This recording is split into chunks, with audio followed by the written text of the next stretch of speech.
consideration, the Jericho.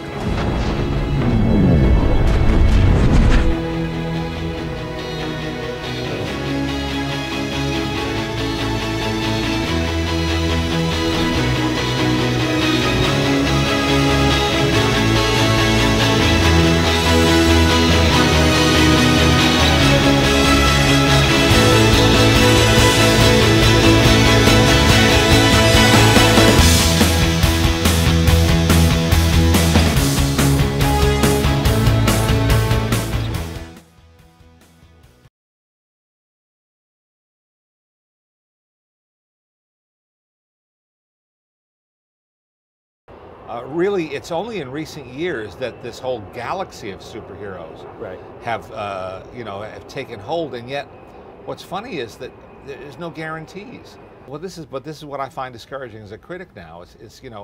We live at a time when these tentpole movies, these gigantic opening weekend movies, are succeeding not on merit, but simply by existing, by being there at the right time, in the right place, without too much competition on a given weekend, and because parents are looking for something to take their kids to, or because people are hungry for some escapism.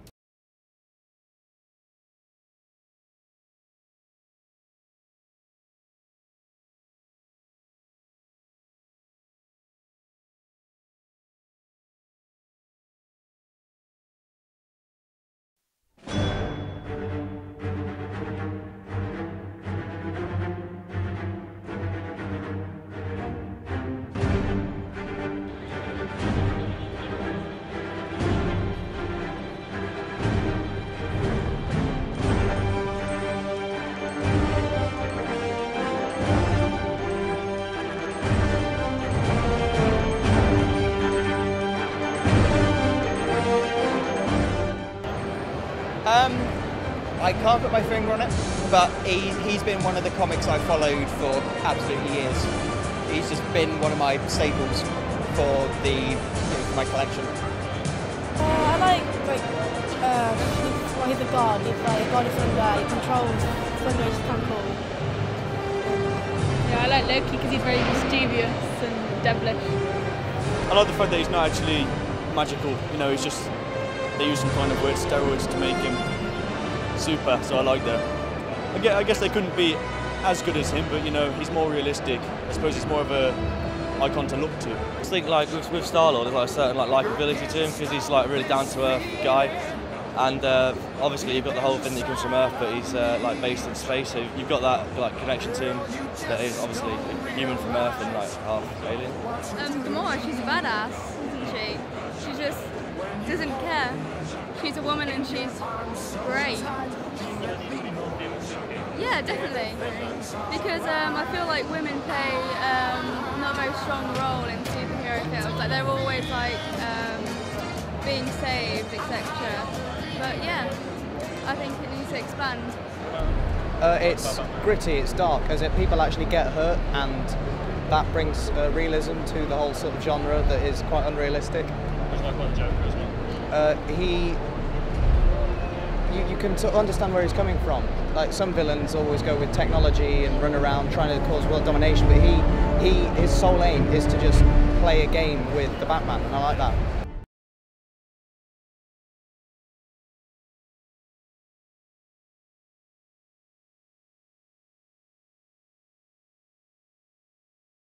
The character of Spider-Man appeals a lot to a great chunk of audiences and readers of comic books because he's an everyman. Peter Parker's an everyman. He's a gangly, nervous teenager with problems at school, problems of shyness. Thank you. Sorry, I'm late.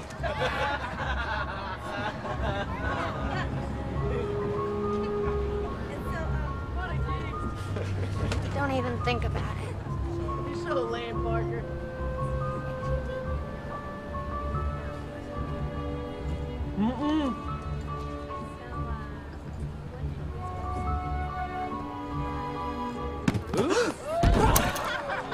In other words, unlike many superhero characters, an audience can relate to him, particularly a young one, right? and especially perhaps teenage boys, because there's a bit of Peter Parker in all teenage boys.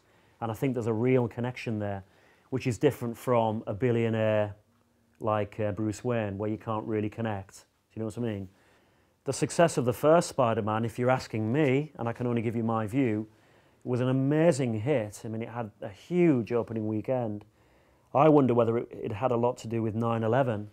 And I know this is going off on a tangent from your question, but the first Spider-Man came out the summer after 9/11 in America. And I think audiences wanted something really kind of optimistic, and the good guy defeats evil.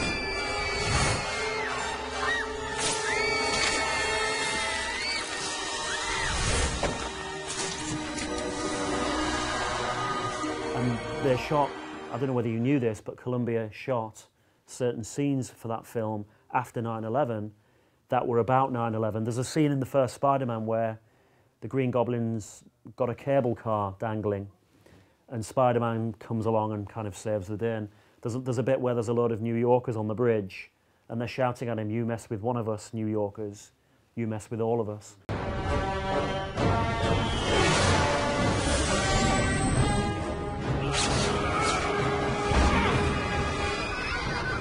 Time to die!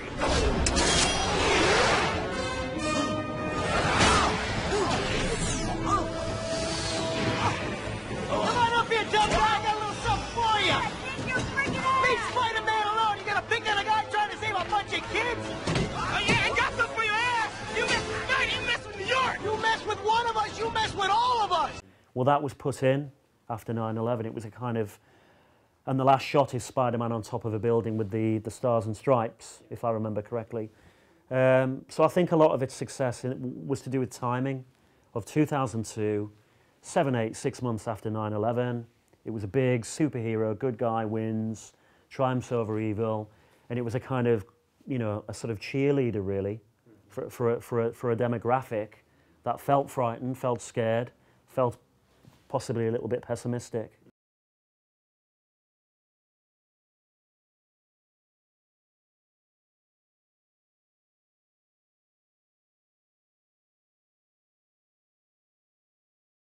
I mean, I've talked a lot about The Dark Knight being, to me, about the war on terror and how Bruce Wayne and the Joker are either way George W. Bush and Osama bin Laden, and the whole thing about an anarchist terrorist enemy that can't be seen or can't be dealt with.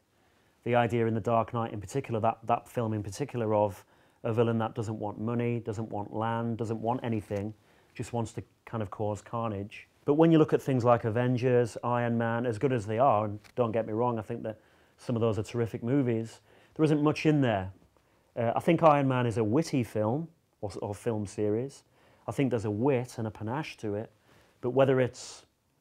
Okay, I know at the start, in the first one, Tony Stark is selling guns and ammunition to Middle Eastern countries, and then he has a change of heart and becomes a good guy. But apart from that, it's just a kind of knockabout superhero film. People have read into Superman, not me, but people have read into Superman religious allegory. The idea that Superman is Christ and comes to Earth and is a sort of saviour, right? And the idea of the baby that arrives in the spaceship at the start, it's kind of, you know, and is adopted. Do you know what I mean? Yeah. People have read into that allegories with biblical sort of stories.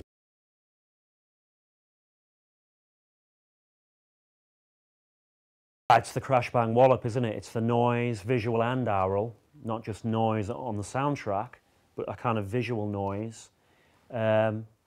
It's the idea of, it's kinetics, the kinetics of action itself, people being thrown around and jumping around and fights, and it's that sensation of just watching that sort of carnage.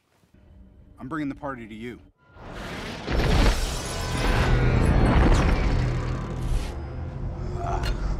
I don't see how that's a party.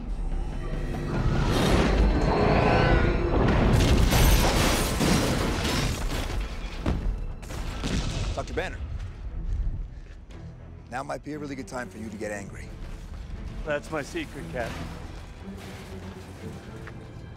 I'm always angry.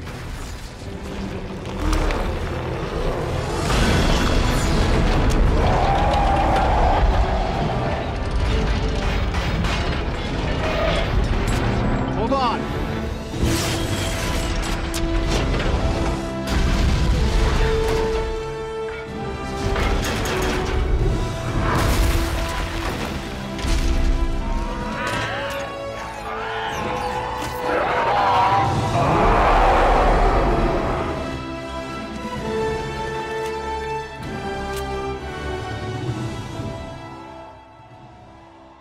They go for the full experience, as you should do with any film. You go because you want to see action, you want to see pace, you want to see colour, and increasingly you expect out of these worlds special effects, stunts, and escapism, really. While we've been getting surround sound widescreen TVs at home, the cinemas have got to try and do something different that you can't get at home. And your superheroes, as your Transformers films are, you know, they're perfectly kitted out to be big, to be loud, to be bombastic on screen.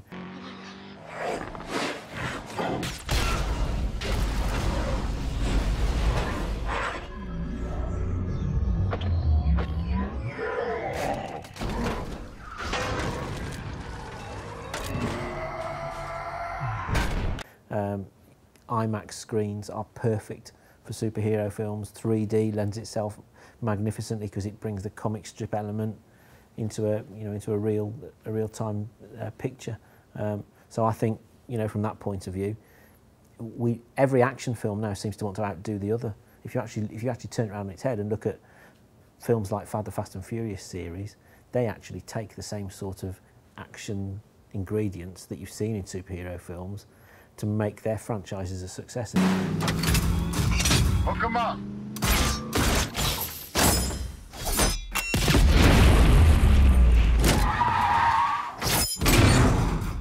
I mean, the Bond films are the same. If you want to go right the way back, people go to a film like that expecting to see certain things. They expect to see an emotionally torn character. They expect to see an impossible situation that they can't possibly escape from, and then they do. They expect to see 2 or 3 curveballs thrown in. And the pace of the film's got to be 100 miles an hour. So, you know, I feel that you're always really, when you actually strip it back, what you've got is a series of action scenes loosely tied together with a bit of plot. And the thing that makes the difference is just how cleverly they tie the things together with a plot to avoid it just looking like action, story, action, story. And so it's almost a tribute to what the superhero films have done, as to why you've got the likes of Fast and Furious and Transformers, you know, becoming so successful. But everybody expects big, crazy, loud, unreal. It's something that you know can't happen, but what you want is something that actually, if you add all the dots together, theoretically it could. You never will, but it could, and that's part of the fun. Between action and quietude, it's not really a problem, because there's a certain amount of action and you really want some quiet. People are very excited that nothing's blowing up. But to have this sort of added element of these sort of, you know, dream sequence fugue states and these strange little pieces, and for people to accept that, that's very tricky. And it took a lot of sort of massaging to make sure those rhythms worked. So to hear they did is really exciting. Do you think this Batman v Superman has just come out, which is a completely different universe, I know, but what do you make of, they're still superheroes, what do you kind of make of what's going on that side of things? Well, it sounds like they're dealing with a lot of the same issues we are, which is the price of power and what it does to humanity when heroes appear. So, you know, it's exciting for me. I want to see Batman and Superman fight each other. The red capes are coming. The red capes are coming.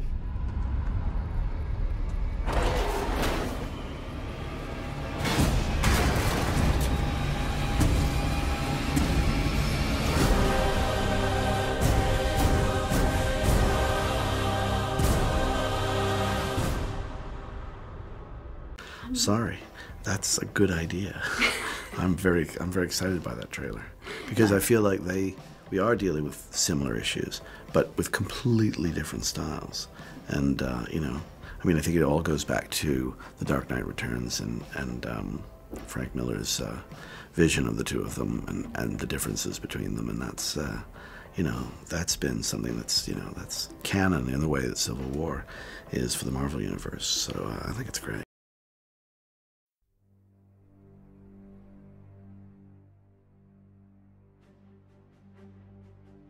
It's kind of opened it up for a lot more people to get involved with the films and, you know, buying the comics and what have you. Probably a good thing because like people who like that stuff will go see it more, and like the fandom for it right.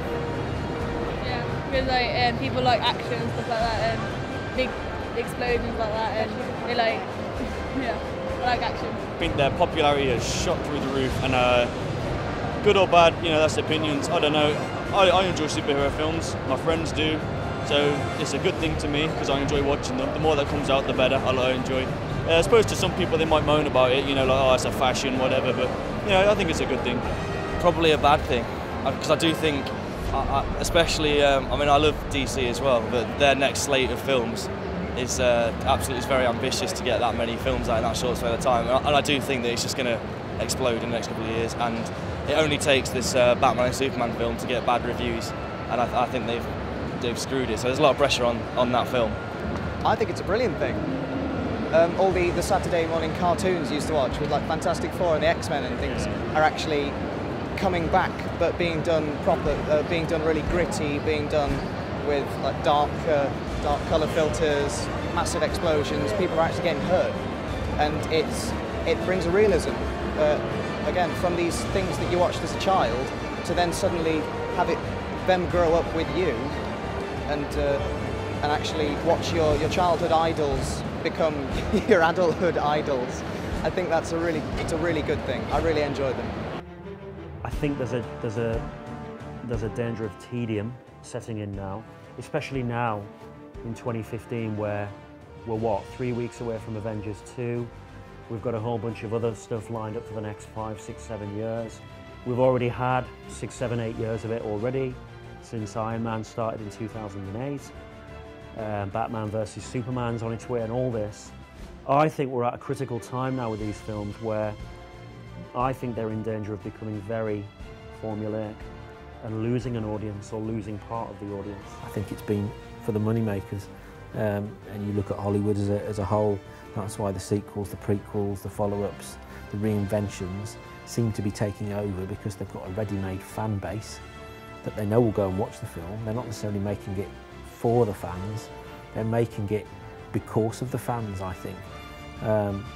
I do think they're in very dangerous territory at the moment, because there doesn't seem to be more than a couple of months go by without another superhero movie. You know, we've had, I think this year, I think there's 7 superhero movies. They've been trailing Batman v Superman nearly a year before its cinematic release. How much more you can hype it, how much longer you can keep the hype going, how many more characters you can cram into one film.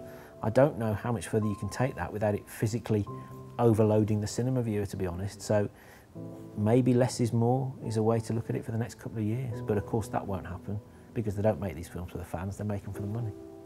And these films are propping up the industry now. I mean, the Avengers and Iron Man 3 and whatever are the sort of tent poles, if you like, that allow the sort of smaller, the Descendants, or, you know, While We're Young, or all these, you know, Grand Budapest Hotel or whatever.